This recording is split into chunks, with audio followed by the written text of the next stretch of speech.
Ya'ni Fibonacci'da 0 har doim. Akamizniki uzr gapingiz bo'lib qo'ydi. Aha, gapiring. O'sha Fibonacci tortilgandan keyin qayta qiladi kirish kerakmi? Da, shunaqa hozir aytib o'tmoqchi edim. Ya'ni endi shularga keldik. 0 bizada base zona hisoblanadi va 0 orqasiga biz stop loss qo'ysak bo'ladi. Nastroykasida. Hozir stop loss ham qo'yamiz. 23.6 bizada entry zona hisoblanadi. Ya'ni 23.6 dan biz bozorga savdoga kirishimiz mumkin. 38.2. 38.2 ham bozorga entry ham retest vazifasini bajaradi. Bu o'rta hisoblanadi. Ya'ni 38.2. 50 gimiz aniq retest. 50 har doim oddiy qilib olsak, уровень сопротивления и уровень поддержки o'rtasida 50%, teng 50% hisoblanadi. Mana bu уровень сопротивления, уровень поддержки xuddi shuni teng 50% mana shu 50 ga to'g'ri keladi. Ikkita minimum va maksimumi teng o'rtasi retest hisoblanadi. Va shu 50 ga to'g'ri keladi. 61.8. 61.8 imiz bu bizaga ya'ni bezubitka degan ma'nosini bildiradi.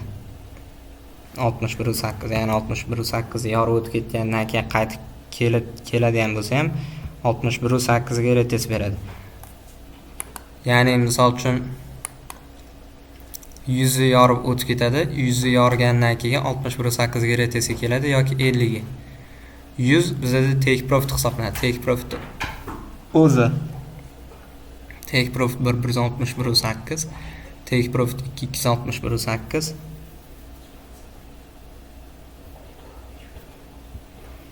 Qolganlar. Biz bozorda Fibonacci to'liq ishlatishimiz uchun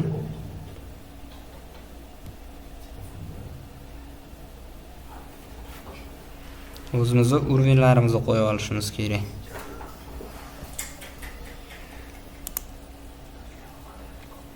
Misol uchun hozir ABC strategiyasi bo'yicha boya aytganimdek stop loss qo'yish. Вот добавить bosamiz. Minus 0 2 stop mana bu stop loss tushdi. Buni endi o'zimizni riskimizga qarab qo'ysak bo'ladi. Mana misol uchun 0 bilan stop loss orasidagi masofa 200, ya'ni 20 punkt. Texnik stop loss aytganman, ya'ni 25 punkt texnik stop loss qo'ysak bo'ladi.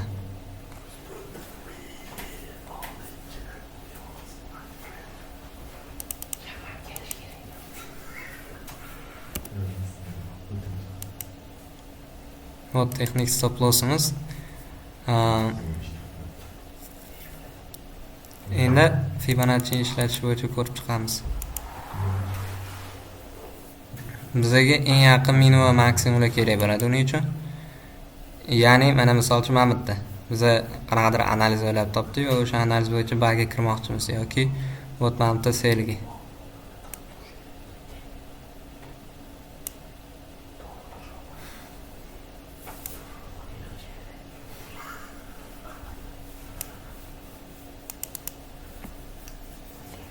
Вот. Ya'ni Fibonacci 30 ga o'tkazamiz.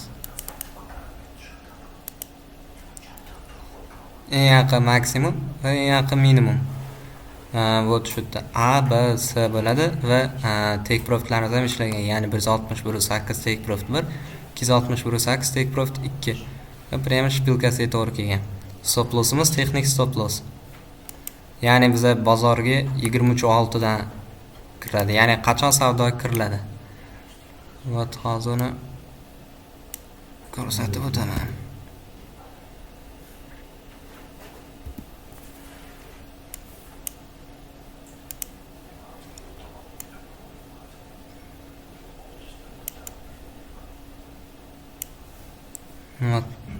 Ya'ni xuddi shunaqa vaziyatda Fibonacci tortadigan bo'lsak 100 maksimumga 0 minimumga.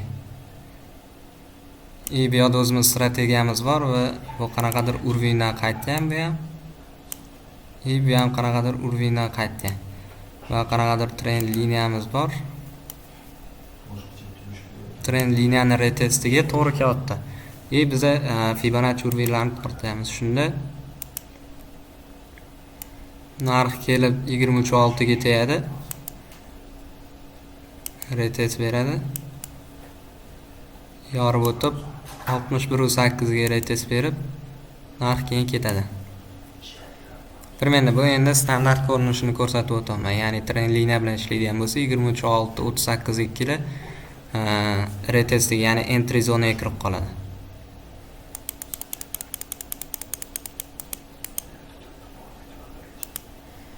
Вот ko'rsatib o'tadigan bo'lsam.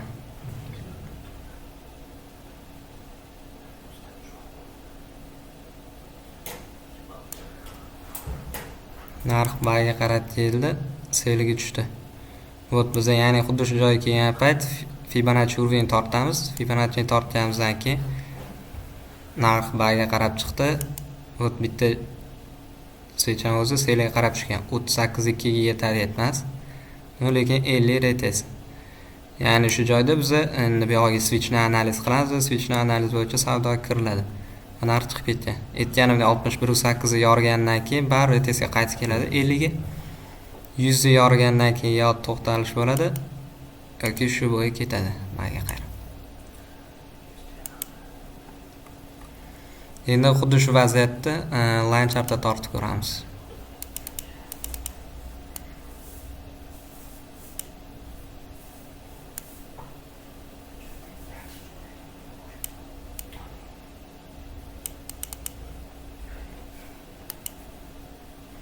Вот line chartda tortadigan bo'lsa 38.2 ga to'g'ri kelar ekan.